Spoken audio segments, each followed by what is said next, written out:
आप लोग मानेंगे तो माँ है, नहीं मानेंगे तो बहता पाणी है. विश्वासावरून ठेवा लागणार. बघा नर्मदा आईचं सगळ्यांना दर्शन होते. व्यक्ती गाडीत वाला राहो, पैदल वाला राहो, दंडवती व्यक्ती राहो, कुठला पण व्यक्ती राहो, नर्मदा आईचं सगळ्यांना दर्शन होते. म्हणून महाराज आम्हाला पण दर्शन होणार का? नक्कीच तुम्हाला पण दर्शन झाल्याशिवाय राहणार नाही. मात्र एक विशेष आहे, आपण जेवण कशामध्ये करतो? ताटामध्ये जेवण करतो. आणि त्या ताटाला उष्ट लागलं तर काय करतो आपण? काय करतो आपण? त्या ताटाला स्वच्छ करतो. स्वच्छ केल्यानंतर त्या पात्रामध्ये त्या ताटामध्ये आपण जेवण घेतो आणि नंतर जेवण करतो. सज्जनो तुम्ही हे सांगा, हे एक शरीररूपी ताटच आहे. आपण त्या ताटामध्ये भगवंताचं नावाचं जेवण आपल्याला घ्यायचं आहे सज्जनो. तर मग ह्या ताटाला उष्ट लागला आहे. कशाचं उष्ट लागला आहे? काम क्रोध लोभाचा उष्ट लागला आहे. ह्या ताटाला आपल्याला काय करायचं आहे? भगवंताच्या नावाने स्वच्छ करायचं आहे. जोपर्यंत स्वच्छ होणार नाही तोपर्यंत भगवंत आपल्याला दिसणार का? रामायणामध्ये सुंदर अशी चौपाई आहे. निर्मल सोमुही पावा चलचित्र कपट मोहे नहीं भावा. निर्मल अंतःकरण संग्रह काही करावं लागते, तेव्हा नर्मदा मातेची कृपा होते. हो, तेव्हा नर्मदा मातेची कृपा होते. मी माझा अनुभव तुम्हाला सांगतो. आजपासून 10 वर्षापूर्वी जेव्हा परिक्रमा करत असताना अमरकंटकच्या खाली एक घोटा, मात्र नम्र पाहिजे याच्यामध्ये. नम्र झाला होता गोम्या कोणीले अनंता. आमचे परम आदरणीय परम स्नेही आमचे गुरुदेव भगवान सांगते, महाराज जेव्हा कोंडोलीकर महाराजीच्या मठामध्ये कोणी गेलं, एक व्यक्ती महाराजांच्यापाशी गेलं, माळा टांगूनच राहते. कोणी जप करा, कोणी जेवण करा, जप करा, माळा करा, जेवण करा, असं नित्य चालत राहा. तसाच माझा एक अनुभव मी तुम्हाला सांगतो. आजपासून 10 वर्षापूर्वी जेव्हा परिक्रमा करत असताना अमरकंटकच्या खाली एक घोटाई गाव आहे. पायी परिक्रमा केली का हो कोणी? बाबांनी केली. बाबांसाठी एक वेळा टाळ्या वाजवा. त्या घोटाई गावात बाबा त्या आश्रमामध्ये गेले का नाही माहिती नाही. घोटाई गाव येते ना बाबा, अमरकंटकच्या खाली 60 किलोमीटर. त्या आश्रमामध्ये गेलो. जसं आज तुम्ही आले ना, तसं मी 8 वाजता एकटा होतो त्या आश्रमामध्ये गेलो. आश्रमामध्ये गेल्यानंतर त्या महात्म्याचा दरवाजा ठोकला. ठोकल्यानंतर तो महात्मा उठला नाही, आणखी जोराने दरवाजा ठोकला. महात्मा आतमधून वरडून मला म्हणायला लागला, काय हो महाराज, कशासाठी तुम्ही दरवाजा ठोकत आहे? काय तुम्ही एवढा वेळ झाला परिक्रमाला, हा वेळ आहे का तुमचा परिक्रमाचा? महाराज क्षमा करा, मला पैदल चालत असताना माझ्याकडून वेळ झाला, क्षमा करा. मला आतमध्ये येऊ द्या, काही असलं तर जेवणात तुम्ही द्या. महात्मा बरोबर म्हणू लागला, इथे जेवायला पण भेटणार नाही, इथे झोपायला पण भेटणार नाही.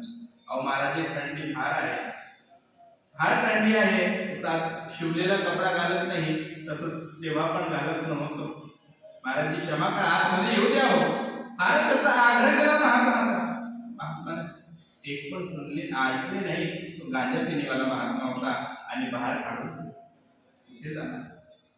नर्मदा आईच्या काठी झोपलो. आता काय करणार? भूक लागली. त्या दिवशी माझ्या आईची आठवण आली. घर नवं सगळं सोडून आम्ही आज आलो आहे. कशासाठी आलो? भगवंताच्या सेवेसाठी आलो आहे.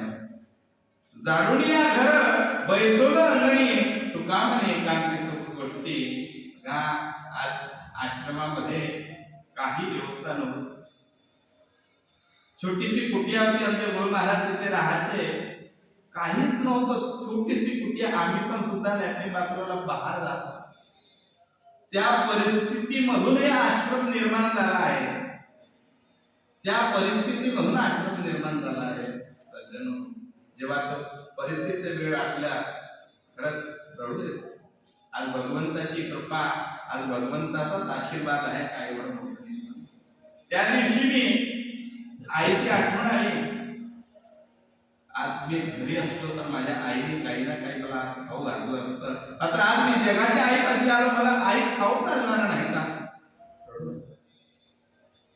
थोड्या वेळामध्ये एक छोटीशी कन्या तिथे आली. लगभग 9-9:30 वाजताची वेळ असेल बाबा.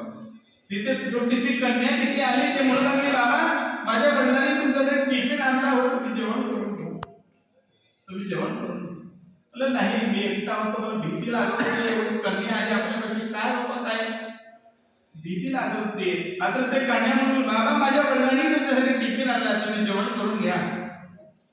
आणि तो टिफिन मी खोलला. त्याच्यामध्ये बघा आलूची भाजी, पुडी आणि हलव्याचा प्रसाद त्या टिफिन मध्ये होता. भूक लागल्यामुळे पटापट नैवेद्य आईच्या जलामध्ये टाकला आणि त्या कन्याला म्हणतो, बाळा माझ्यासाठी तू जेवण कर. ते बाळ म्हणत, महाराज मी सगळ्या परिक्रमाशी जीव घालतो, नंतर मी जेवण करतो. ते कन्या अशी मला म्हणली, तर माझ्या बुद्धीचा दोष आहे, काय समजलं नाही.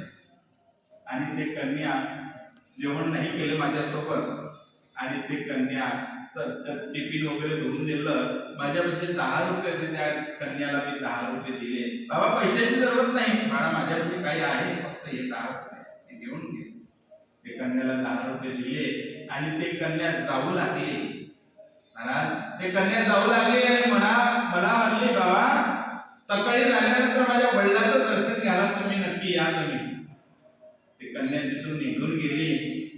सकाळची वेळ झाली. माझा नित्यनेम आम्ही ते प्राणी लक्ष्मी वल्लभ तयाजवळी माझा सगळा नित्यनेम झाला, सगळं काही झालं.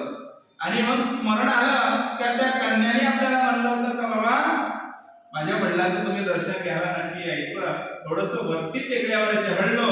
बघा सज्जनो, तुम्हाला यकीन होत नाही होत, माझा भरोसा नाही. मात्र त्या टेकड्यावर मी चढलो आणि चढल्यानंतर सज्जनो, ना तिथे होती कुटिया, ना तिथे होते बाबा, काहीच तिथे नव्हते. फक्त एक होतं, ते शंकराची शिवलिंग तिथे होती. आणि त्या शंकराच्या शिवलिंगावर मी जे 10 रुपये दिले होते, ते 10 रुपये तिथे ठेवले.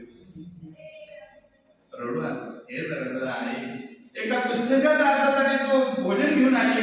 मी असं म्हणायला पाहिजे नव्हतं का मला भूक लागली आहे. हे रडत आहे, माझ्याकडून दोष झाला. रडू आला आणि पुन्हा ते 10 रुपये उचलले. परिक्रमा करत सतत 4 महिन्यामध्ये परिक्रमा पुरी झाली. धीरे परिक्रमा करत आश्रमामध्ये आलो.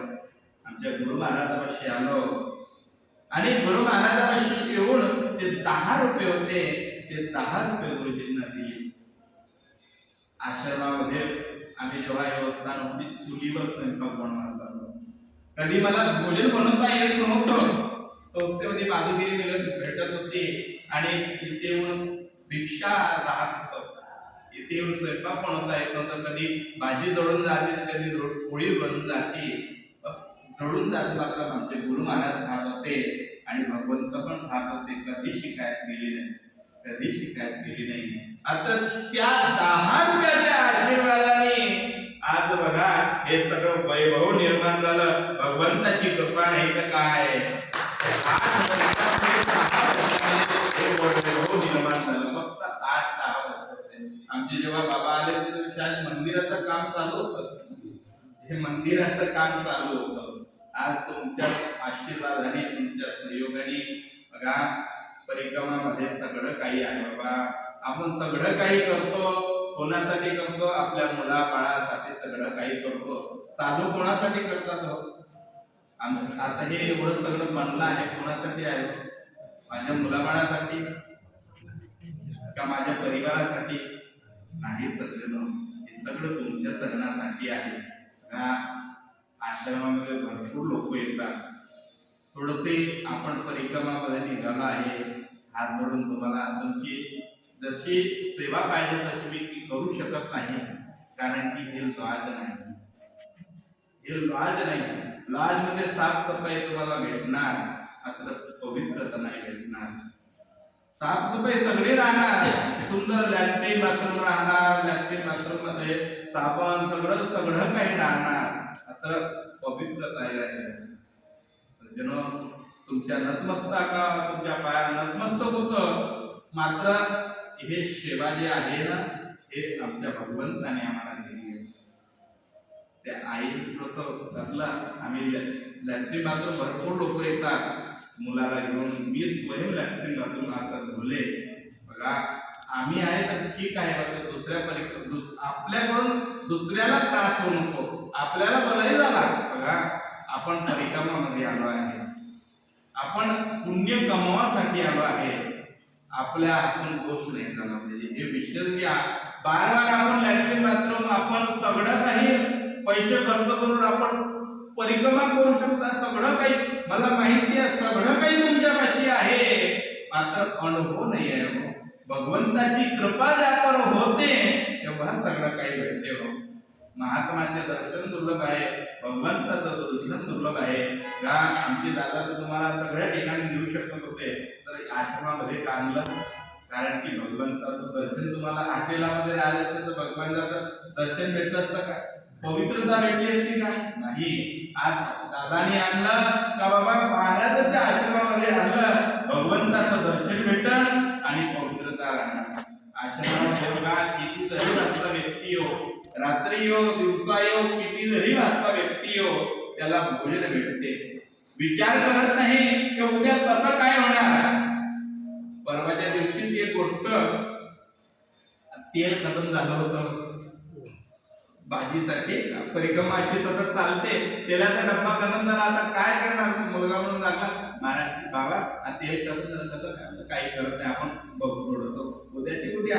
आता उद्या गेला नाही, रात्रीच 11 वाजता एका व्यक्तीने तेलाचा डब्बा आणून दिला. हे भगवंताची कृपा नाही तर काय?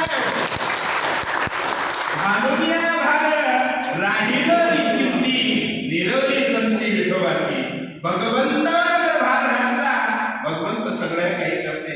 अहो, साधारण मी उदाहरण तुम्हाला सांगतो, आपल्या मुलीचं आपल्या मुलाचं अहो किंवा मकान बांधायचं असेल, आपल्याला कर्ज घेऊन करावं लागते. मुलाचं लग्न करायचं, मुलीचं लग्न करायचं असेल, मकान बांधायचं असेल तर कर्ज करावं लागते.